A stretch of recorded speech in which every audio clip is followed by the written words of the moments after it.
नमस्ते। यो चाहिँ सोलुखुम्बु जिल्लाको मन्जु भन्ने ठाउँ हो। यो चाहिँ एकदम बौद्ध धर्मअनुसार यो चाहिँ हाम्रो गुम्बा हो। एकदम रमाइलो छ, रमाइलो दृश्यहरू एकदम रमाइलो छ। मजाले भ्यू एकदम राम्रो।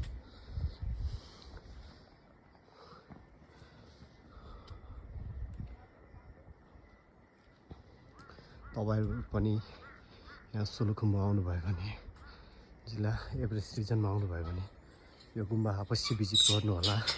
म चाहिँ अहिले गेट खोल्दैछु, योभन्दा अझै माथि जाँदैछु।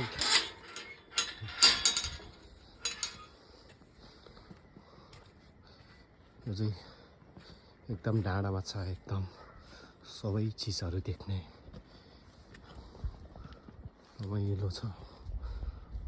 एकदम डाँडा काँडा सबै दर्जीहरू आएको छ, लुङ्गरहरू एकदम रमाइलो छ। यो चाहिँ मन्जुको एकदम राम्रो गुम्बा हो, एकदम भगवानले बास गरेको ठाउँ। खुसी लाग्छ जीवनमा पैसा त कमाउन सक्ला नसक्ला, यस्ता चिजहरू देख्न पाउँदाखेरि एकदम मनमा गर्व लाग्छ, मनमा धेरै गर्व लाग्छ। तैपनि एकदम मनमा आनन्द फिल हुन्छ। म चाहिँ अहिले हल यो ठाउँमै बसोबास छ, 1 वर्ष भयो। अब के गर्नु, मलाई भगवानप्रति विश्वास छ कि भगवानले मेरो इच्छा एक दिन पुरा गर्नुहुन्छ। मलाई एकदम राम्रो विश्वास छ हरेक चिज। म चाहिँ बुद्ध भगवानप्रति धेरै आस्था राख्ने मान्छे हो। यो चाहिँ यहाँको गुम्बा अहिले चाहिँ बिहान बन्द छ। म चाहिँ यो ग्राउन्ड गर्दैछु, एकदम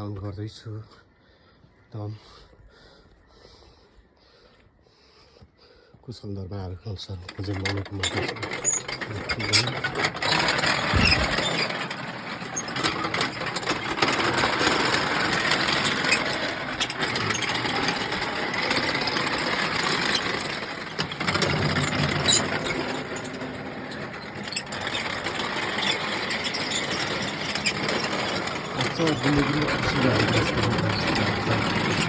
सबैको राम्रो सोच्नुहोस्, आफ्नो पनि राम्रो हुनुपर्छ। सबैको एकदम एकदम